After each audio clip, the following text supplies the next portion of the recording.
Aku tahu yang ada di benak kalian. Kalian pasti penasaran kan bagaimana responnya Megawati?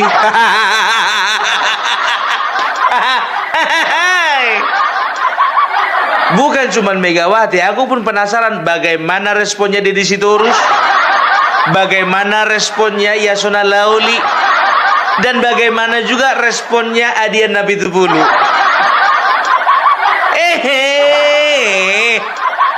Malu lah, malu.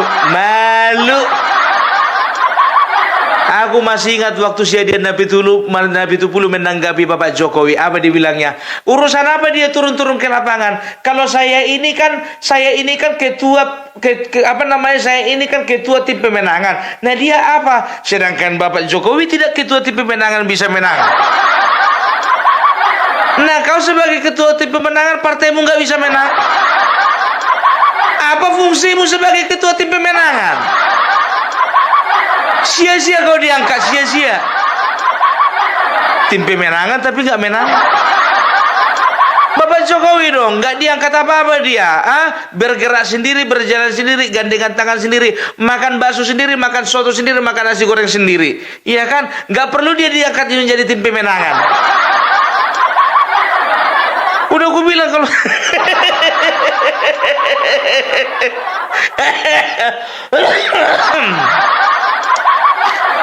aduh, ya kita tengok dulu responnya Megawati.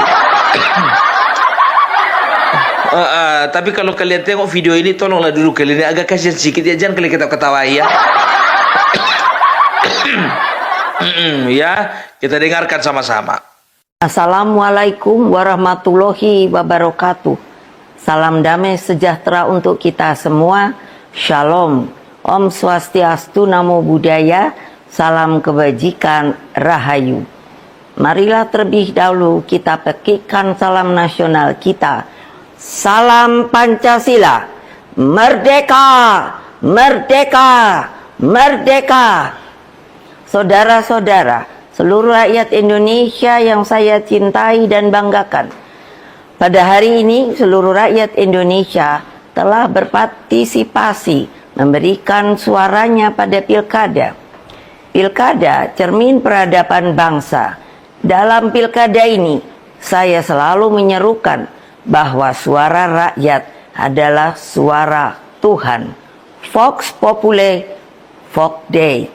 Ungkapan bijak ini menegaskan betapa berbahayanya sekiranya pemilu hanya dijadikan alat kekuasaan. Saudara-saudara sekalian, Indonesia merdeka mengandung semangat pembebasan dari berbagai bentuk penjajahan.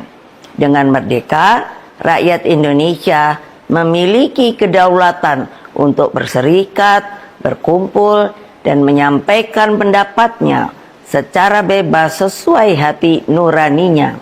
Amanat inilah yang saya jalankan pada saat Pilpres 2004 yang dikenal sebagai pemilu yang paling demokratis tanpa campur tangan kekuasaan. Pada tahun 2004, selaku Presiden Republik Indonesia, saya menyelenggarakan pemilu secara langsung yang pertama. Dalam pemilu itu rakyat sungguh berdaulat.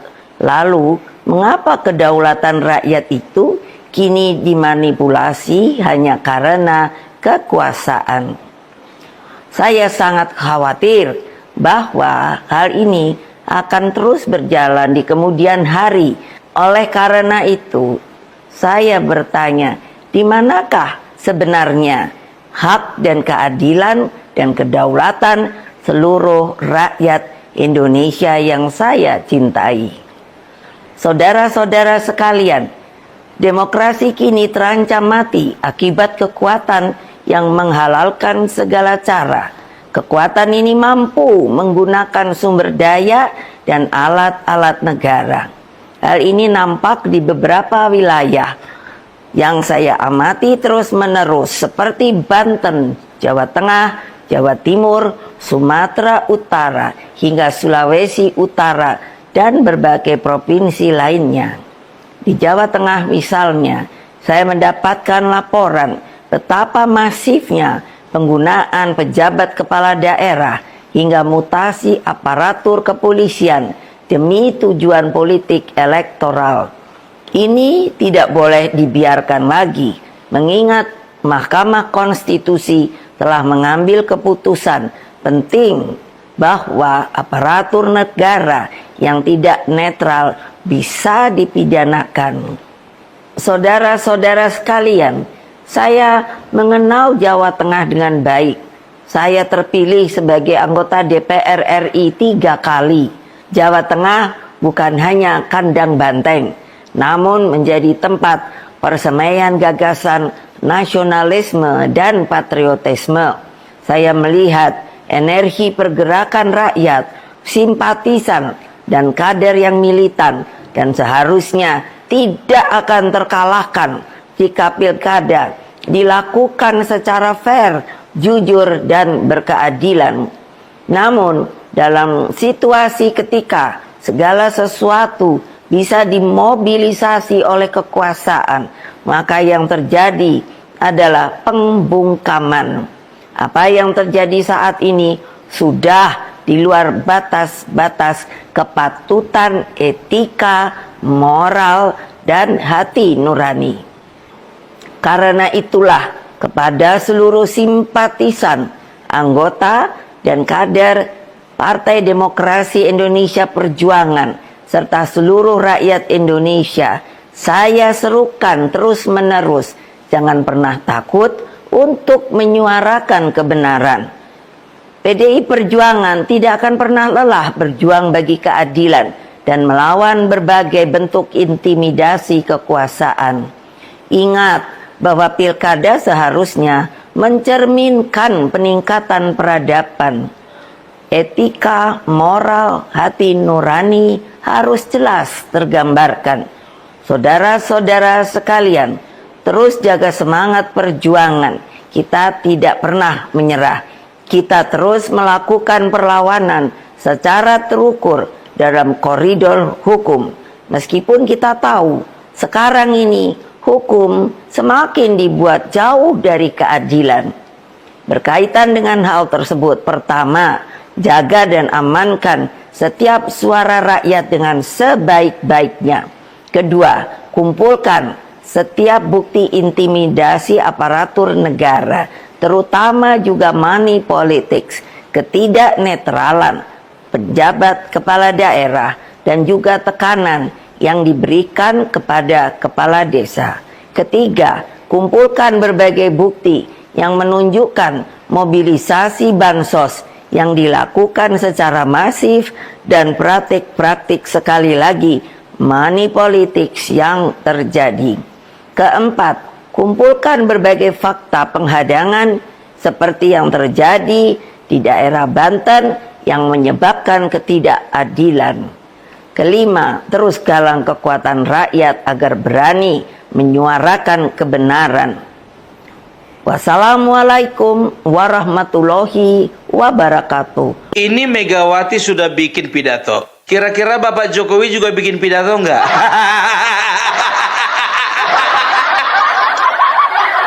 Enggak perlu.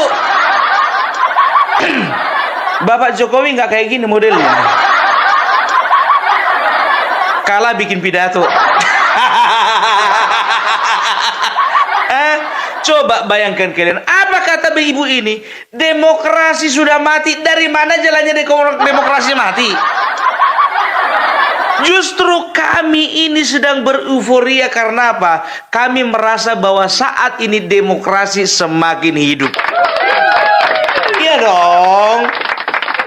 Nah itu dia. Jangan gara-gara sudah terguling banteng di sebelah sana langsung dibilang demokrasi mati. Banteng ibu yang udah mau mati. Sembarangan ngomongin demokrasi sudah mati, demokrasi sudah mati. Coba ya, mulai dari awal pun juga dari openingnya ini, udah kita tengok mukanya udah gak enak. Openingnya pun juga udah gak enak. Apa dibilangnya tadi? Bahwasanya ya pemilu itu dipergunakan sebaik-baik untuk kepentingan rakyat. Karena suara rakyat adalah suara Tuhan. Kan begitu. Vox Populi, Vox Dei. Aku juga tahu itu, Bu. Justru karena suara Tuhan adalah suara rakyat adalah suara Tuhan, yang menentukan siapa yang menjadi pemimpin itu adalah rakyat, dan itulah takdir Tuhan yang sebenarnya. Jadi kalau ibu sudah tahu ini suara rakyat, Sumatera Utara suara rakyat, Jawa Timur, Jawa Tengah suara rakyat, untuk apa lagi dipermasalahkan? Berarti itu kan suara Tuhan.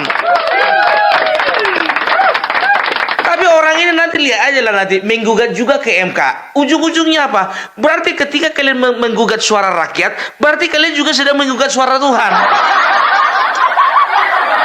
Kan begitu. Itu artinya apa? Kalian menggugat rakyat, kalian juga sedang menggugat Tuhan. Ini membanding-bandingkan apa dikatakannya tadi. 2004 saya bikinlah sebuah pemilihan langsung, dan di situ saya melihat bagaimana rakyat benar-benar berdaulat. Masalahnya ibu 2004 ibu nggak menang.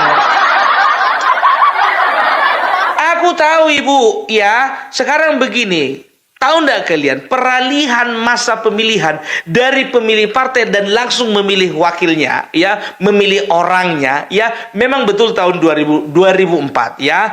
Tapi kan kita nggak tahu motivasi di balik itu apa. Memang betul supaya kita bisa memilih langsung pemimpin kita, memilih langsung wakil kita, ya, supaya apa? Supaya kita itu betul-betul mewakilkan apa yang menjadi kepentingan kita kepada mereka. Tapi kita nggak tahu apa yang menjadi motivasi mereka dulu, ya kan begitu. Mungkin mereka berpikir begini, sejarahnya begini. Tahun 98 mereka adalah pemenang demokrasi, mereka adalah pemenang di legislatif, mereka adalah pendapat suara paling banyak, kan begitu. Mungkin berangkat dari situlah Ibu Megawati berpikiran bahwasanya udahlah, biarlah rakyat yang menentukan. Kan begitu. Itu yang pertama. Baru yang kedua, cara memilih presiden langsung. Karena apa? Karena ketika dia waktu zamannya tahun 98 menang, ya, walaupun suara PDIP paling banyak, tapi dia nggak bisa jadi presiden. Yang jadi presiden Gus Dur. Karena apa?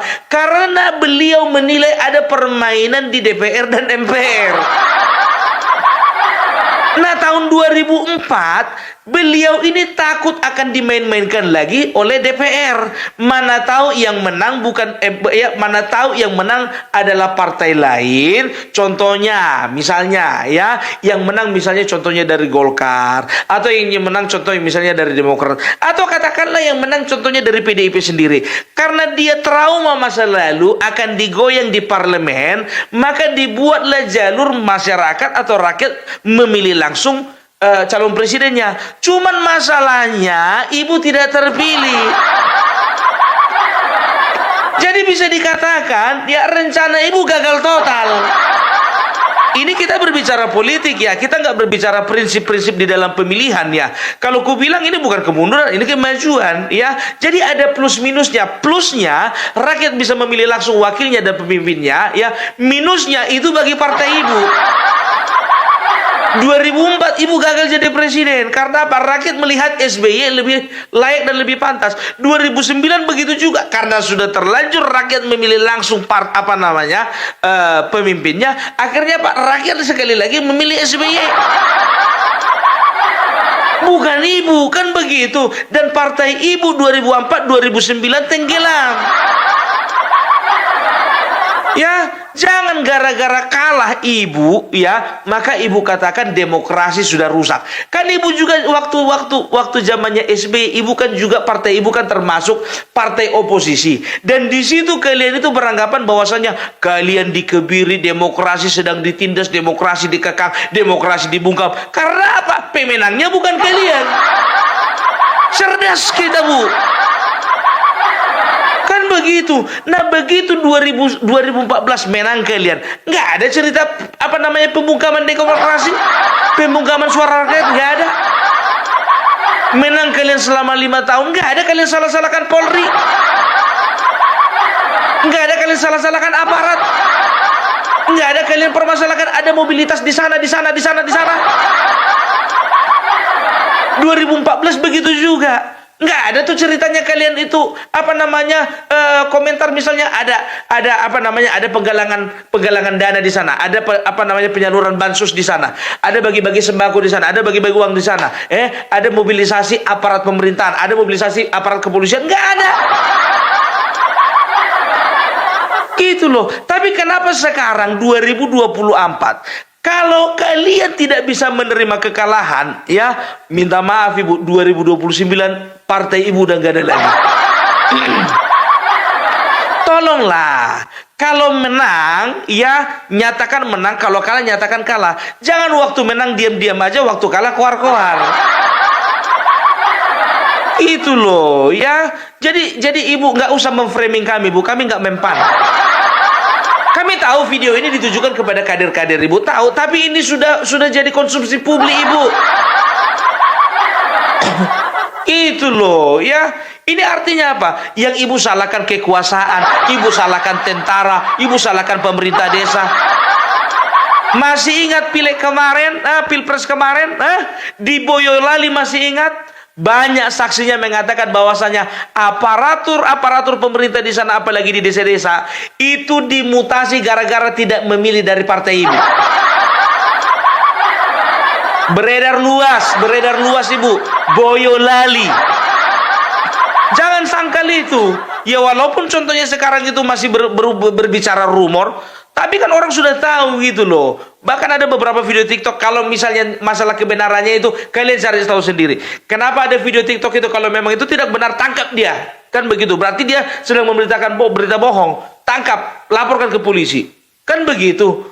Jadi jangan di-framing masyarakat bahwasanya kalian itu kalah oleh karena apa? Oleh karena ada mobilisasi, pergerakan di aparat pemerintah. Sekarang kalian kambing hitamkan kepolisian. Sekarang kalian kambing hitamkan juga jajaran pemerintahan yang ada di beberapa wilayah. Nggak boleh adakan penghadangan. Bu, kalau kalah aja. Kalau orang Jawa tuh ngomongnya nerimo, ngono tuh. Saya paham Jawa Tengah adalah tempat persemayannya jiwa patriotisme dan juga nasionalisme. Saya paham bagaimana Jawa Tengah, karena saya terpilih dari sana 3 kali. Betul Ibu terpilih 3 kali. Bapak Jokowi di sana terpilih berkali-kali Ibu. Nggak dibilang kayak gitu. Dia terpilih di Solo, dia terpilih di Jakarta, dia terpilih juga di Indonesia 2 kali. Gitu loh, ya. Jangan seperti itu. Kalau menang aja, ya keluar kalian itu diam-diam aja, senyum-senyum. Tiba kalau kalah, coba bayangkan kalian. Disebutkan lagi satu-satu terjadinya penghadangan, terjadinya mobilisasi. Disebutkan katanya terjadi di Sumatera Utara, terjadi di Jawa Tengah, terjadi di Jawa Barat, terjadi di Banten, terjadi di Sulawesi Utara, terjadi di Jawa Timur. Kenapa Ibu nggak bilang terjadi juga di Jakarta? Karena menang. Kenapa Ibu nggak bilang juga terjadi di Bali? Karena menang di situ. Bilang dong. Nggak adil, nggak berimbang namanya itu. Sumatera Utara, Jawa Tengah, Bu, sekarang udah ku bilang, ya aku sudah berapa kali menganalogikan bahwasanya pemilih caleg itu otomatis menjadi pemilih partai. Kemarin itu banyak caleg kompeten, caleg kaya, caleg punya pengaruh, caleg merupakan tokoh masyarakat masuk ke partai Ibu dan sudah terlanjur mendaftar menjadi caleg di partai Ibu. Karena apa? Karena mereka tahu partai Ibu menjanjikan. Karena apa? Karena ada Jokowi di dalam. Tapi setahun menjelang masa pemerintahan Joko Widodo selesai, apa yang terjadi? Pecah kongsi, Jokowi tidak lagi di PDP. Ternyata caleg-caleg yang kompeten tadi masih nongkrong di PDP karena nggak bisa kemana-mana lagi. Otomatis yang dipilih rakyat kan caleg, bukan partai. Tapi otomatis suara caleg jadi suara partai. Jadi ku bilang, Bu, jujur saja ku bilang, bukan semenjak pilpres, tapi semenjak pileg pun juga, Ibu juga sebetulnya sudah kalah pamor. Itu loh, ya. Coba di Jakarta kemarin, Pramono Anung Rano Karno, ada foto Ibu di situ. Fotonya si Anies yang besar-besaran di situ. Ada gambar banteng di situ. Ada warna merah di situ, warna oranye yang banyak di situ. Gitu loh. Ya jadi kalau misalnya ibu akui sajalah, nggak masalah kok bu. Lebih bagus kita mengaku kalah, kita mengaku salah, dan kita mengaku bahwasanya oke, iya betul mereka menang. Ya supaya apa? Supaya nampak bu jiwa sportivitas itu. Hanya seorang kesatria lah yang mengakui dia kalah ketika dia kalah. Hanya seorang kesatria yang mengakui kemenangan lawannya kalau memang lawannya memang menang. Ini enggak. Ya belum apa-apa kan gitu kan, berarti ibu sedang memframing lagi curang. Sekarang coba bayangkan kalian, waktu pileg kemarin jujur aja itu masa pemerintahan Joko Widodo. Pilkada sekarang itu masa pemerintahan Bapak Prabowo. Sekarang berarti ibu sedang mempermasalahkan sedang menyalahkan Bapak Prabowo. Nggak bisa gitu dong. Ya, yang dipermasalahkan juga masalah Jokowi setelah purna tugas dia nggak boleh kemana-mana. Jadi maksudnya di rumah aja gitu. Bu, Bapak Jokowi itu namanya, ketokohannya, karakternya, dan juga biar tahu ibu ketokohannya itu lebih besar daripada ibu, bahkan lebih besar daripada PDIP sendiri. Terbukti kan? Sekarang begini aja bu, ibu berpesan kepada kader, tolong semuanya bukti-bukti intimidasi dikumpulkan, bukti-bukti penyaluran bansos secara masif dikumpulkan, bukti-bukti penghadangan juga dikumpulkan. Kumpulkanlah bu, MK terbuka lebar untuk ibu. Itu sekarang udahlah, apa sih susahnya mengakui kekalahan? Saya kalah gitu loh. Susah amat, harus diajar-ajari. Ya udahlah, kalau sudah zamannya berubah bu, Jawa Tengah bukan kandang banteng lagi, ibu harus terima. Ya, kami kan sudah katakan bahwa kami akan rubah kandang banteng menjadi penangkaran burung Garuda. Ya, ini politik bu, ya bisa dikatakan ini pertempuran. Ya, namanya pertempuran itu ada menang ada kalah. Jangan ketika kalah kalian framing seperti itu. Akui kemenangan lawan gitu dong, ya. Makanya aku bilang, ya kandang banteng itu sudah berubah. Jawa Tengah bukan lagi warna merah, tapi warna biru. Selesai. Makanya aku bilang, begitu juga di Sumatera Utara. Jangan ibu bilang ada mobilitas. Sekarang begini bu, maaf lah ibu ya, maaf. Yang militer itu calon dari ibu, bukan Bobi Nasution. Kalau untuk mengarahkan militer dan juga relasi di kepolisian, kurasa lebih banyak calon dari ibu itu daripada Bobi Nasution. Udahlah bu, ibu sendiri bilang tadi apa? Suara rakyat, suara Tuhan. Sudahlah, Tuhan yang menentukan.